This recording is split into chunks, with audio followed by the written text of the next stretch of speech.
Um projeto em tramitação na Câmara altera a Lei Geral da Micro e Pequena Empresa, que instituiu o Simples Nacional, de forma a beneficiar as micro e pequenas empresas. O regime atual tem 20 faixas de faturamento com alíquotas crescentes para cada ramo de atividade. Quanto maior a receita, ou seja, quanto mais a microempresa fatura, maior a alíquota aplicada para pagamento do Simples. Mas se ela elevar a receita e mudar de faixa, ela contribui com um percentual que incide sobre o montante todo, mesmo que o acréscimo tenha sido de apenas R$1. Por exemplo, uma empresa que fature R$180 mil por ano estaria enquadrada na alíquota de 4%. Pagaria R$7.200 de tributos durante o período. Agora, se ela faturar R$1 a mais, terá a tributação elevada automaticamente para 5,47% sobre todos os seus rendimentos. E aí vai pagar R$9.846.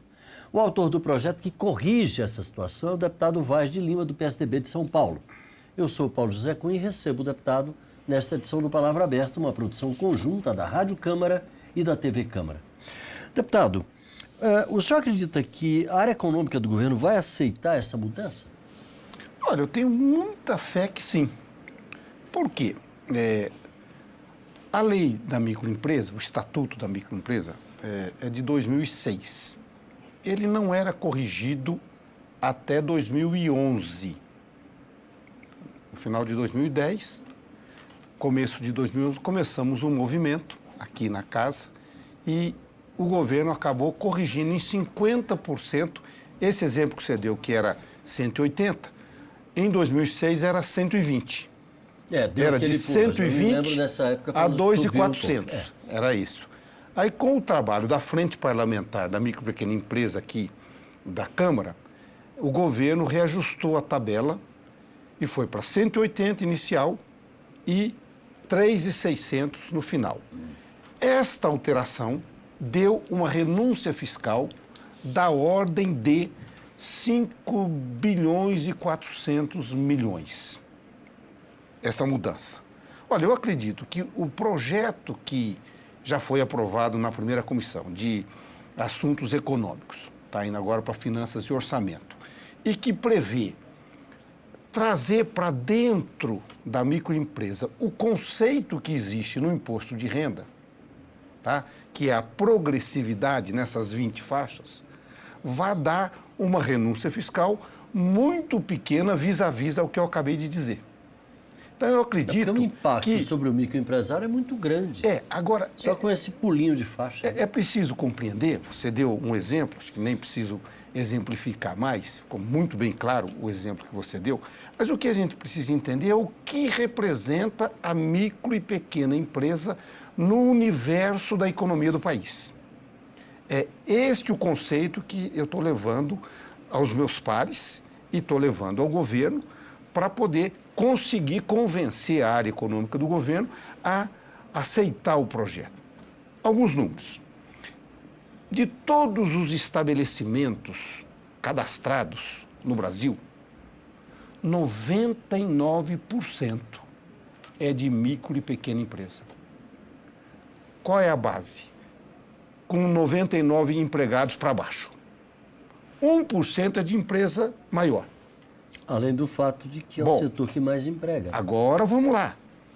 51%, quase 52% de todas as pessoas empregadas no Brasil estão empregadas nas micro e pequenas empresas. Tem uma discrepânciazinha aí na questão da remuneração, da renda.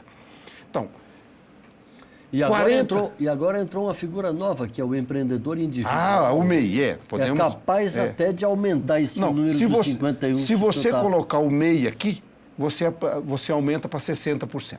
Já dá um... Tá? Então, da renda, de toda a renda do trabalho, então nós estamos falando só da micro e pequena empresa, não estamos falando do microempreendedor individual. É uma outra categoria que emprega 1, 2, 3 empregados, funcionários ali. O microempresário tem empregados 40% da mão de obra nessas empresas. 20% do PIB passa pela mão dos micro e pequenos empresários. E há um dado muito interessante, que eu estou levando para o governo também.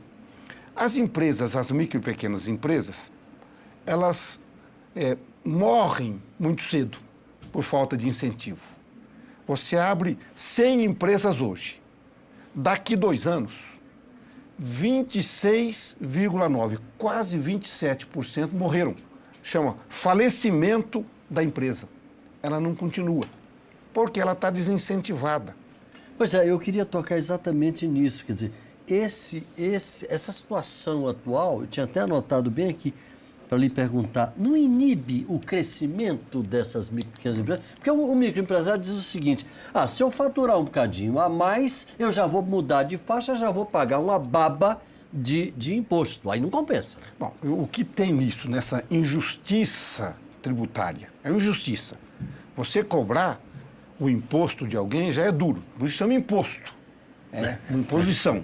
Agora, se você não cria condições, não facilita a vida desta pessoa para ela querer pagar o imposto, ela corre. Ela sofre a tentação é um incentivo de sonegar. A sonegação. Então começa a sonegação. Então, vamos pegar este exemplo que você deu de 180 mil, né? Que é uma pessoa pequena. Né? Ela está faturando aí em torno de 12, 13 mil por mês. O que acontece com essas empresas de modo geral? Elas vão medindo na régua para não estourar o faturamento. Mas é porque é isso que eu disse. Isso. Se crescer um bocadinho mais, então, faturar um pouquinho mais, já muda de faixa. Aí já... Não emite a nota fiscal. Começa a sonegar. Começa a sonegar. Quando não, há aqueles que não sonegam, sabe o que começa a fazer? Criar empresas. O mesmo empresário tem... A mulher tem uma empresa, o filho tem outra, a sogra tem outra, o irmão tem outra. Vai abrindo. E vê a dificuldade que existe para o indivíduo que tem que pagar o imposto. O que nós estamos propondo, o que é? Ora, permita o camarada crescer, deixe ele se desenvolver. Se ele faturar 180, ele que pague os 4%. Se ele faturar 200 mil, ele que pague 4 sobre 180 e 5,47 sobre 20 apenas. Sobre o que? O que exceder. 180 para 200, que é para 200, 20, que é o 20 mil. Mas ele paga sobre os 20 aí mil. Ele paga só sobre os 20, porque ele já estava pagando sobre os 4. Ele não vai pagar 5,47 sobre os 200. O seu exemplo foi muito esclarecedor. Então, a mudança de faixa dele ficaria bem afastada, né? Ele só iria mudar muita gente. Você vai fazendo. Se alguém que está enquadrado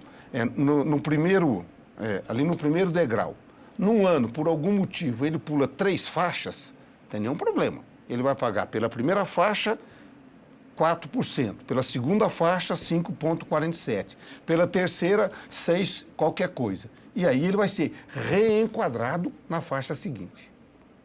O governo precisa entender isso. Até porque, quando isso acontecer, a minha convicção, eu sou um homem do fisco. Eu fiz toda a minha carreira como fiscal do ICMS no estado de São Paulo. Ajudei o governador Mário Covas, à época, a montar o Simples Paulista. E montou com este conceito de faixas progressivas. O imposto de renda faz isso. Você paga o imposto de renda, você que está nos vendo, paga o imposto de renda por faixa. Não tem aquela coisa assim, parcela a deduzir. Porque o pequeno e o microempresário não pode fazer a mesma coisa. Até porque está gerando emprego, está gerando renda. É isso que nós queremos, que a população possa só para encerrar, que nosso tempo já está bem no fizinho, em que posição está o projeto e quais são as possibilidades dele entrar em votação aqui na Câmara? Ainda dá esse ano? Então, acho que sim. O projeto passou pela primeira comissão, que é a comissão de mérito, e foi aprovado por unanimidade. Significa dizer, o conceito do projeto já foi apresentado e acolhido pela Casa. O segundo momento é agora a Comissão de Finanças e Tributação, a qual eu pertenço, que vai agora negociar com o governo essa questão da desoneração. Eu já tive a oportunidade de falar com o ministro 2 ou 3 vezes, com o ministro da Micro e Pequena Empresa, o ministro Afif, muito sensível a esta realidade, e um homem também do comércio, da indústria lá em São Paulo, e acredito que nós vamos tê-lo como um aliado nesta nossa causa. Deputado Vaz de Lima, do PSDB de São Paulo, muito obrigado pela sua participação aqui com a gente. Tendo novidades nessa área, traga, que a gente quer acompanhar o assunto. Vamos sim. Muito obrigado. Você de casa, muito obrigado pela audiência. Um abraço e até a próxima.